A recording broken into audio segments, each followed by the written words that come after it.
Hello, welcome to The Company Doctor and the third and final part of our Career Catalyst mini-series, marking the release of Gary's new book, Career Catalyst, 10 Secret Job Skills They Don't Teach You in School.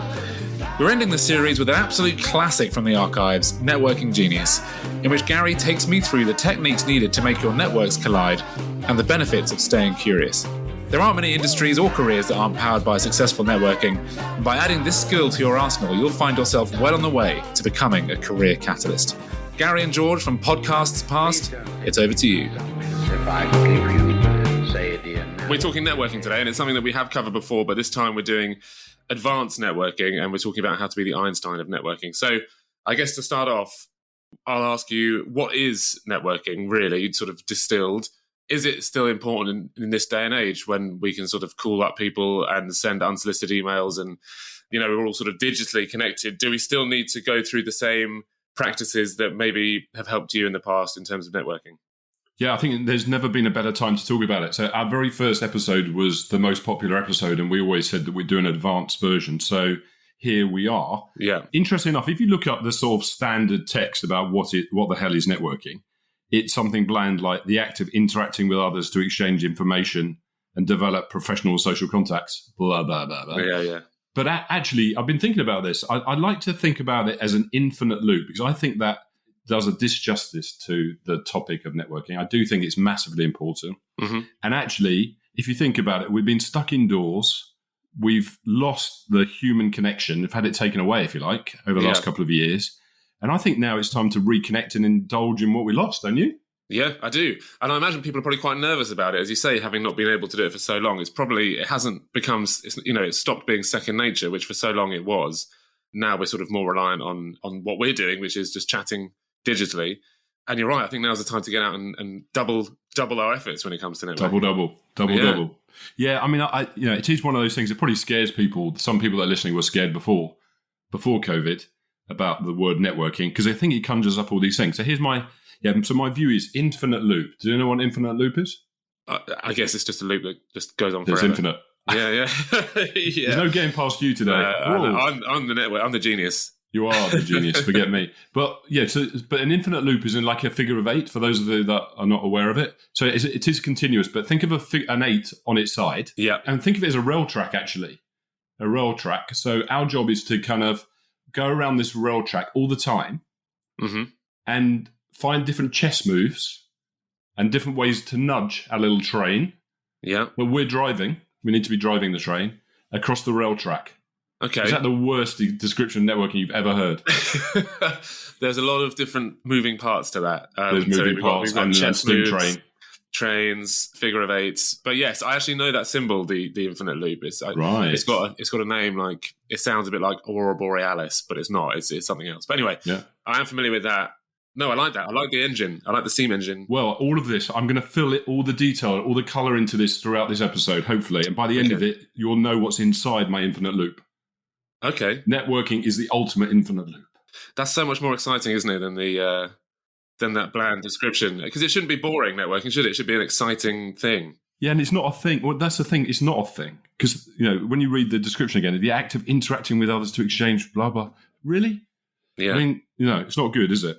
Let's start off. So why the hell do you care? Why do people care? So if you are going to network, why do people care that you want to approach them? And the truth is they probably don't. Yeah. And that's people's fear is like, we've got imposter syndrome. Why would someone want to meet me? Mm-hmm. And the truth is that might be true, but you need to find a reason why they might want to meet with you. And I think it starts with, what do you want to be famous for? Why would they want to meet you? And I think you can create that why.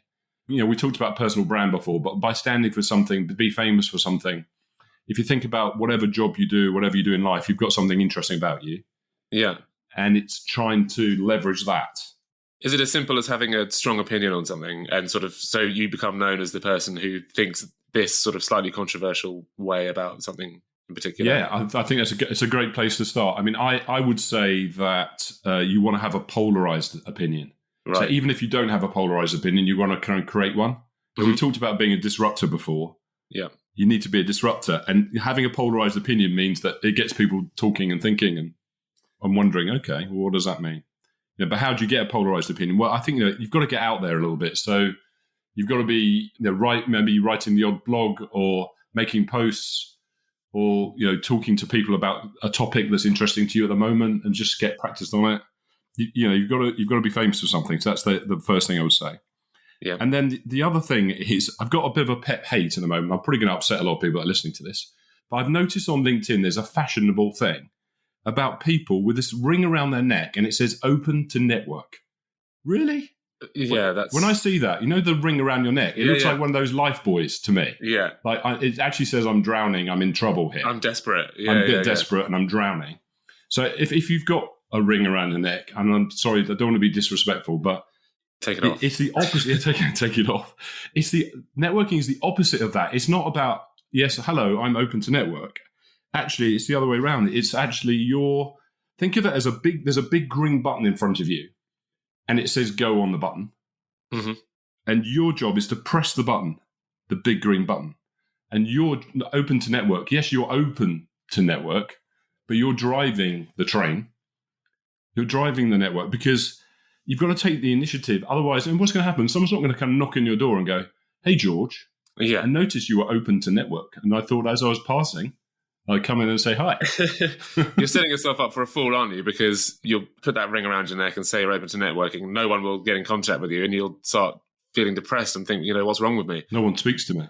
Yeah, but no one's gonna proactively approach you. You need to be the one that's driving it, as you say. Exactly. So be open to networking, but as in you are taking the initiative. So you're pressing the green. Think of the green button. So we've got my little train track. I've pressed the go button. So now things are moving, and it's in my control. I'm in charge here. Right. Well, not me personally, but you are. People listening.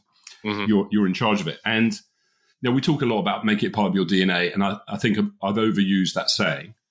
So I just want to make it part of your life and make it part of your being, because there's an excitement about creating that kind of energy and contact. We've been locked at home. We want to get out.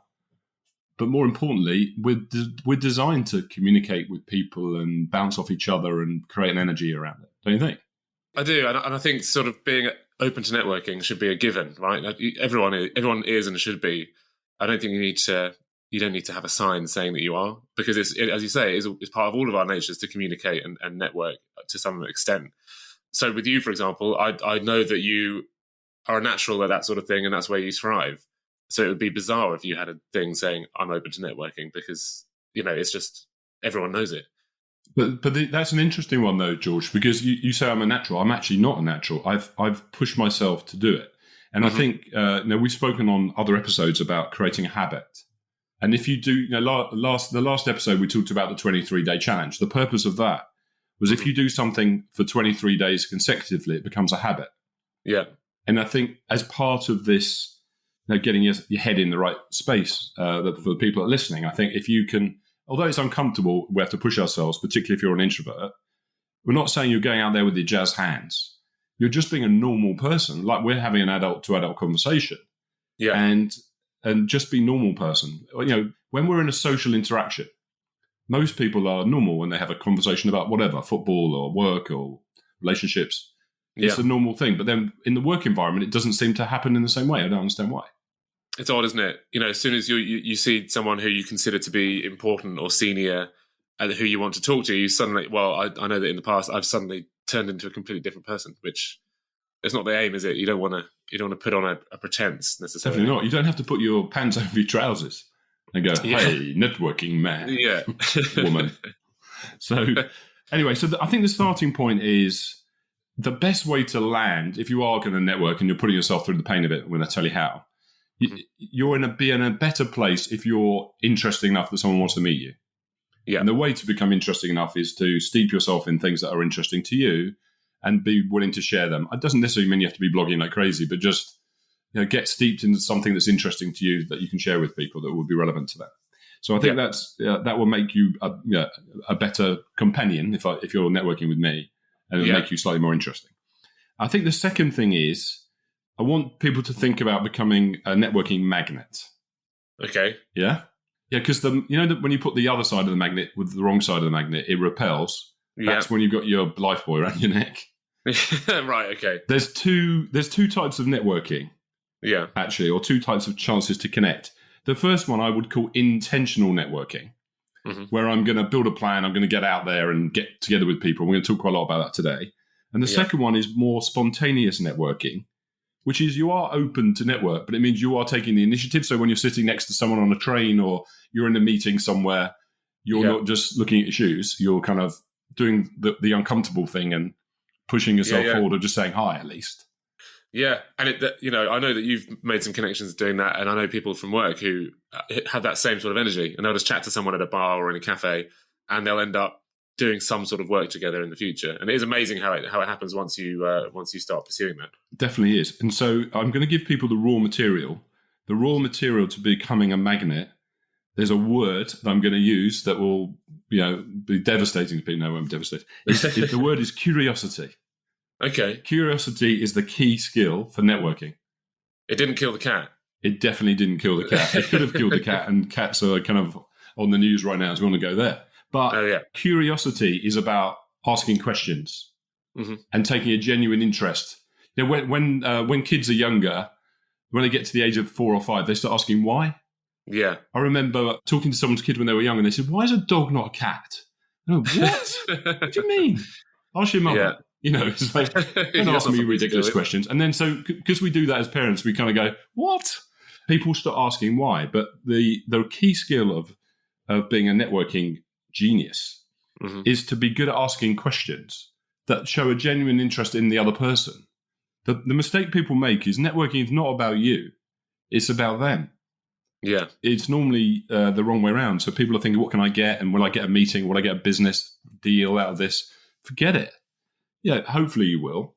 So, and actually to help explain that, George, there's kind of three, on my infinite loop, there's 3 parts of it. The first one is curiosity, so that get good at asking questions. But if you think about it, the more actively interested you are in me and my business, let's say, the more I'm interested to talk to you. The second one is trust or credibility. So the better I feel you understand my needs and my business, let's say, then the more I will trust you. And the third one is a word I've struggled to say, but it's reciprocity. Do you know what that means? Giving back. Yeah, it's kind of the idea is you reap what you sow, you give, and hopefully you get back. It doesn't mean if you give, you should expect to get back. Yeah. Here's my example. At Christmas, my lovely young lady has a Christmas list. And she sends the cards to people, blah, blah, blah. And then if we receive a Christmas card from someone who's not on the list, she kind of panics. She goes, oh, my God, and gets really upset. So she sends them a gift. By the way, for people listening, don't send my wife Christmas cards. That's not the idea of this, because we'll be in trouble. It'll be really expensive. But do you understand what I mean? So people feel guilty and give something more. If you started a new job, and let's say you said, right, I've gone to the drinks machine, I bought a Coca-Cola for you. It's my first day at the job. Here's a Coke. You might go, listen, I'll buy lunch. Yeah. You understand? So you kind of, if you give, you might get back at some point, but you shouldn't expect to get back. So if you add the 3 together, if you're curious and you create trust and credibility and you give, you think about the value you can offer to your network, then at some point you'll get back. Yeah. Does that make sense? Yeah, that's a good formula. Hi, George here. Bear with me while I excitedly share the news that the company doctor Gary Gamp has just released a book available for purchase on Amazon. Career Catalyst is a compendium of insightful advice from the mind of the company doctor, designed to supercharge your journey on the path to career success. And it's out now on Kindle for just $6.99 and paperback for $10.99. Do yourself a favour, pick up a copy today, follow the 10 secret steps that Gary outlines within, and soon you'll be navigating the world of work with the carefree heroism of Sir Ernest Shackleton.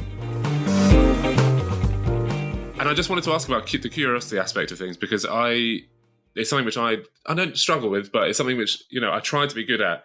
But I noticed that when I'm talking to people, I'm trying to ask questions and be curious about them. I'm not listening to the answer because I'm too busy thinking about the question I'm next going to ask. So I'm trying to pick up on one thing that they say, which I can then base my next question on. And I guess it's all about practice, isn't it? You just have to get out there and get used to doing it. Yeah, no, that's a good point, because I think a lot of people struggle with, they're so busy thinking about, as you said, the next question, they're not listening to the answer of the previous one. So here's a little tip. Forget the next question and just focus on what the person's saying to you, and then ask a question based on their response. So whatever they've just said, ask a question. Well, tell me more about that. And how did that work for you? And what did it mean to you? And what was the impact? And would you have done anything differently if that happened again? Just anything about the question they've just answered. Yeah. And then all of a sudden it shows you're listening, because you have to listen to ask that question. And you're not wandering off thinking about, I'm going to ask a super cool question next. Yeah. No, I like that. That's good. And then the other thing is connected to being a magnet, because the magnet can repel. I like to give visuals, right? And I might have given this visual before, but if you ran into Trafalgar Square with a loaf of bread and chucked it at the pigeons, they would fly away, even though they actually wanted the bread. Does that make sense? Yeah, that's good. So if you can break the bread into small pieces and put it in your hand and open your hand in Trafalgar Square, they're coming out of your hand. That's the way you network. You think about the person and you work out what you can offer for them. That's a great visual. It's a good visual. And I want to give people the how-to part. So if you are intentionally networking, which is you are planning to expand your connectivity with human beings, which I hope you are, what I will do is I always research the person and the company that they work in enough to not spend hours on it, maybe 15 minutes.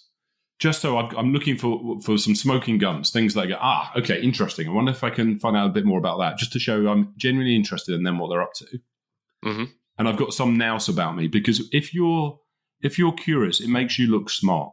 If you ask good questions, people think, you know what, that's a really good question.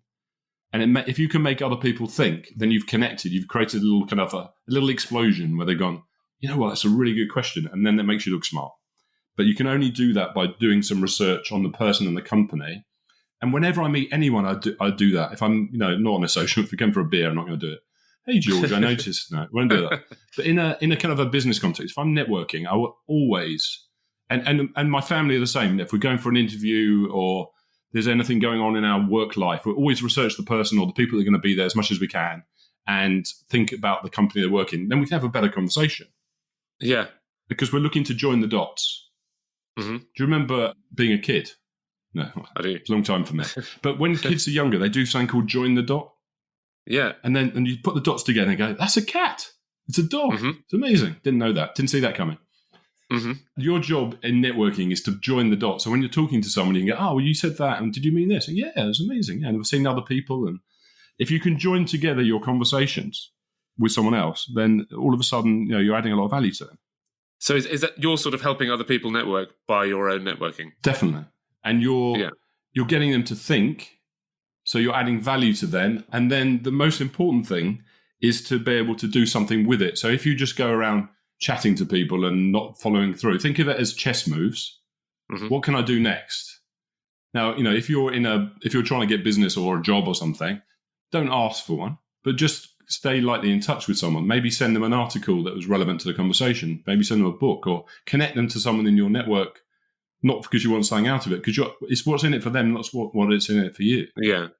I'm often introducing people to other people, say, you guys will really get on. I'm going to connect you together. And, that's the rest. I can't even say the word. That's the bit where you give something, you get something back, at some point, hopefully. But you don't do it because of that, if that makes sense. Yeah. So that's my second bit. So that's how you become a magnet. Curiosity, trust, giving, thinking, adding value to the person, doing the research, joining the dots. Don't throw bread at the pigeons. Hopefully you remember that one. People don't get. I like that one. And the spontaneous bit is basically, and it's the hard thing, particularly if you're an introvert, it's doing what's uncomfortable. If you're in an environment, it's you taking the initiative to say hi. My name's Gary. We'll use your own name. Generally, it's better. My name's Gary. Most people have. I do it all the time. You've seen me do it in the supermarket, and people have name badges on. So, hi, John. How are you? Yeah. Good to see you today. And when people ask me how I am, what do I say? Fantastic. I'm fantastic. Yeah, it's a really good practice to get into, and it's something which I definitely need to work on because I've been going back to the office recently, and there are people there who I haven't met before. And rather than go over and say, "Hi, I'm George. I work in this part of the business, and we haven't met before, but it's very nice to meet you," which is very easy to say. I tend to sort of just close off and sort of shuffle past them and hope that no one asks me. Yeah, exactly. And sometimes you're busy and you can do without it. But overall, if you don't, if you go out of your way, if you do it regularly, it becomes a habit. Once it becomes a habit, it'll be natural. Don't be annoying and go, "Hi, I'm George." Yeah, But we know. We've met you 5 times. yeah, you keep saying this every day. We know you, George. It was funny, actually. It was a quick story. I always like to remember people's names. So I'm normally quite good at it. But there was a situation once where I'd asked the guy about 3 times and he told me his name, and I generally wasn't listening because I was thinking about the next question. Oops. Mm-hmm. And I said, so I learned that if you want to find out someone's name, you can't remember it, just ask them how they spell it. It's like, great idea. So basically I said to the guy, listen, tell me how you spell your name. And he went, Ian, I-A-N. So that doesn't always work. Sometimes it backfires. Yeah. Anyway, the third part is what I call work it, baby. Yeah, I was looking forward to this. I want you to become a rainmaker. Okay. You were intrigued in that, weren't you? I was, yeah. I think I emailed you and said that these 2 were the ones which I was intrigued by. It's funny, isn't it? Now, in the early days of us doing the podcast, I'd send you a scruffy bit of paper. Now I'm sending you very professional notes, and then you get excited about some of the topics. It's true. It's often a bit abstract, so I have to try and guess what they're going to be about. And Rainmaker was definitely one. Well, Rainmaker, actually, when you get underneath it, it's what it sounds like. So a rainmaker is someone who makes rain when there isn't any. Right. So if you think I'm in the desert and need water, it's someone who's not doing a rain dance, but someone who creates rain when there isn't any. And so working it is, if you buy into being the networking being a helpful thing, and that's something that hopefully people have got by now. Your job is to create rain. So you're the rainmaker. It's up to you. If it's going to be, it's up to me.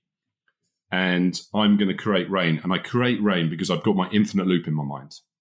Mm-hmm. I know that curiosity, trust, adding value is going to drive it. But the way I'm going to do it is I've got the 3 Ps.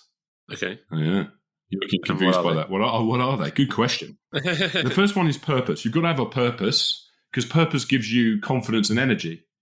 If you know why, where you're going, why you're meeting them, what's the reason why, the usual stuff that we talk about, then it creates energy. The second one is you've got to like people. It's quite hard to network if you don't like people. And some people will be listening to this and thinking, well, I actually don't like people. And I'm going, well, you might need to fake it till you make it then. But you've got to generally be interested in people. And the third one is pass it on. Now, one way to look at this is that when you meet with people, they tell you stuff about their industry, about them, about life, and you acquire new knowledge. When you move to the next person, you can add the knowledge you've already received and pass it on. Right. And then you take the knowledge from the second person and pass it on to the third person. By the time you've gone to 10 people, you've got some really interesting stuff to talk about. Right. And maybe you can ask the next person what they think about some discussion you've had somewhere else, not without portraying confidence. So if you think, the way to work it to create the 3 Ps is, if you've got a sense of purpose, it gives you energy. If you get into the habit of meeting with people and think about passing on information that you learn, then you can share things with people that are interesting, and people get a wider perspective beyond what you think at home. And I guess that also helps connect them as well, doesn't it? It helps connect those people. If you're you could connect them. I mean, that's something I try to do as much as I can. I'm not forcing people on people, but I just think if it's relevant, I would always introduce someone to someone else. And the other thing is, you meet people through people. It's a bit of a small world, It's very often that I meet someone who knows someone I know. I look up on LinkedIn and I find out, oh, that's interesting. I know someone I really know really well. And that's an important part of networking. So when you're doing your research about the people in the company, find out who they're connected to that you know, because actually you might want to speak to them, or you might want to reference them in the conversation. Yeah. But all that, it makes people feel more comfortable if you know common people or you have common interests.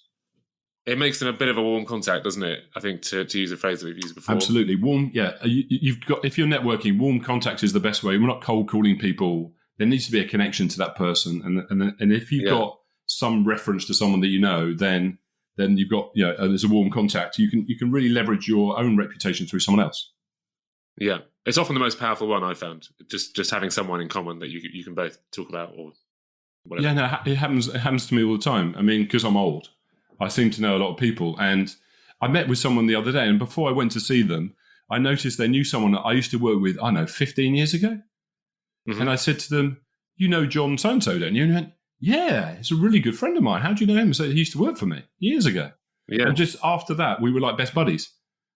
I mean, I just referenced someone. I mean, I hadn't seen him for 15 years. Probably doesn't even like me. No, but that's the danger, isn't it? If they turn around and say, "Yeah, I hate that guy." I can't believe you're friendly with him. How dare you? But I think the important thing is, on my infinite loop, I want to kind of think of it as nudging my way along the tracks. What are the next chess moves I can make? So I've been in front of someone. I'll give you a plan of action in a second.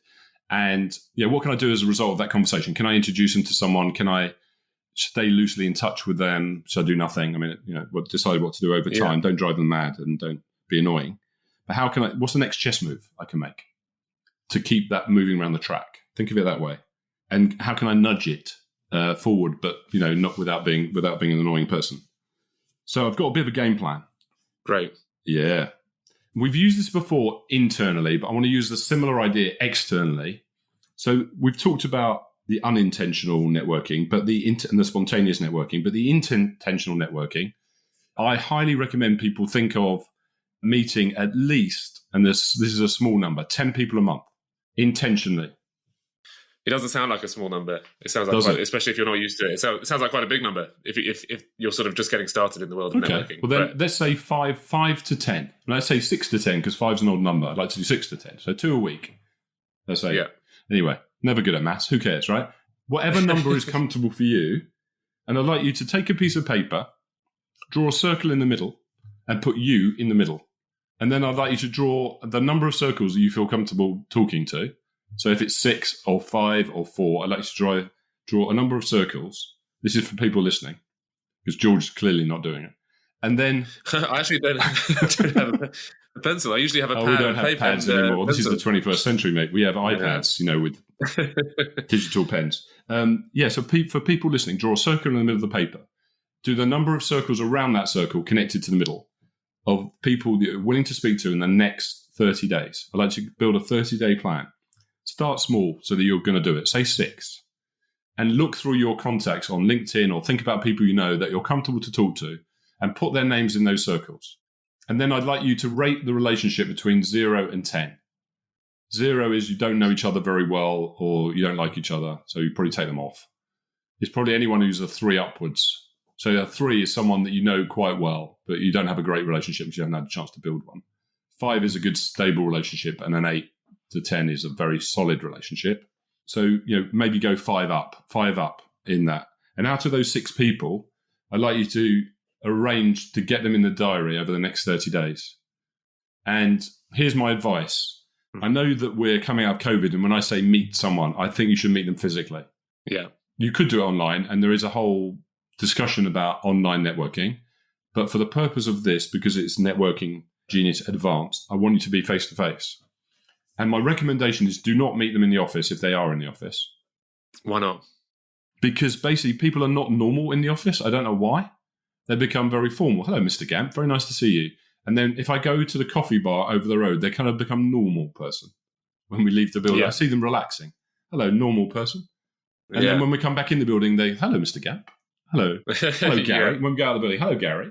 Hello, Mr. Gamp. Yeah. And I do a lot of coaching, and I find that people are much more open if they're in an informal setting outside of the office, if you can. Yeah, it feels a bit more like a level playing field almost, doesn't it? Yeah, absolutely. So 6 people in the diary, next 30 days. The goal is to get in front of 6 people. Before you go and see them, I'd like you to research online, LinkedIn, Google or whatever, the company and the person, to give you a couple of smoking guns, interesting topics to talk to them about, nothing too heavy. I call it a blank piece of paper meeting. You write the notes of things you want to ask, but don't go in with a presentation. And just have a adult-to-adult chat with those people. And then when you've come out, think about what value can you add for them. Not what can they do for you, what value can you add to them. Mm-hmm. Do that for 30 days because it will become a habit. And then do it the second 30 days, do another 6 or whatever number you've chosen. Do it for 3 months. If you do it for 3 months, it will become a habit. But out of those conversations, so if it's 6, out of the 18 conversations, you're going to find out interesting things. If you're looking for work, you might find opportunities. Don't ask. Yeah. If you're looking for business, you'll find stuff. Don't ask. And it will open the world to you, and you'll be much more confident because as you're doing it, you're going to go, yeah, this is quite good fun. I'm enjoying this. I'm quite good at it. Yeah, I've got to say that I did do this actually, because I think when I started my recent job, it's not that recent now, but when I did start it, we had this conversation, and I think you told me this you gave me the same advice, and I did it, and it helped enormously. Just, not necessarily in terms of, well, I suppose it was networking, but it was talking to people within the business that I didn't necessarily know, or I knew of, or I'd had a brief conversation with, and then set up these meetings to chat to them. And it was very useful in terms of getting my name better known in a business that I just started. Absolutely. And I think that it creates a lot of interest. I mean, it gets you on the radar, because part of this is, in order to be famous or something, you've got to be on the radar. And what happens is your networks collide. So you met someone who met someone else that knows you, and all of a sudden your name's out there. George is doing those things. It's really interesting. George seems to be moving on in life. And also you feel great because you learn so many things from different people and what they tell you. And it just makes life a bit more interesting, to be honest. I do it socially. So, let's do it in a work environment as well. And then it opens the doors to other things, like ideas or business ideas or social things that you just hadn't thought about. I'm often finding out things that I just hadn't even thought about. And on the whole, people like being asked as well, don't they? I mean, I've had it a couple of times recently where it doesn't happen often to me, but when it does, it's nice. Someone will come to me and say, "Oh, can we have a quick chat? Because I'd love to hear more about what you do and, get some advice on this, that, and the other." It feels like, wow, someone cares about what I think. Deal to this person. yeah, exactly. Yeah, no, definitely, it's definitely true. So I've got the 3 takeaways. Yeah. Is it actually secretly 4 takeaways? There is a 4th hidden in the first one. That's true. You get to know me well, right? The first one is curiosity. Curiosity is the key to networking. You've got to be able to add value. It's not about you, it's about them. That would be my first takeaway. The second one is you've got to be famous for something. You need the credibility. You need to be interesting enough. You've got to have an opinion about something. You've got to be a bit of a disruptor, or just be polarized in a view about something, because you want people to have a reason to meet you. And not just because you might be senior or you might not be senior, it doesn't matter what, but it's because it's about you and they're open to meet you. And the third one is it's about pressing the go button. Networking is not about people coming to you. It's like a job. People don't come to you and offer a job. I mean, now and then they do.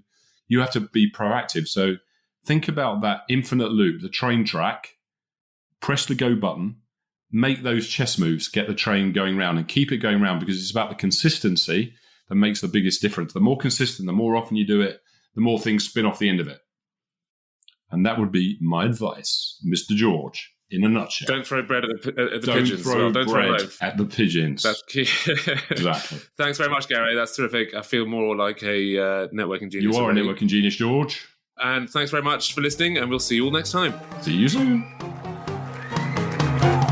Thanks for listening to this episode, and indeed our whole 3-part Career Catalyst mini-series. If you haven't heard part 1 and 2, no judgment here, but you can immediately rectify that sorry situation by visiting thecompany.com and catching up. And if you really want to get ahead, you can go to amazon.co.uk and purchase your very own copy of Gary's book, Career Catalyst 10 Secret Job Skills They Don't Teach You in School, for the very handsome price of £6.99. We appreciate all your support, and we'll see you next time.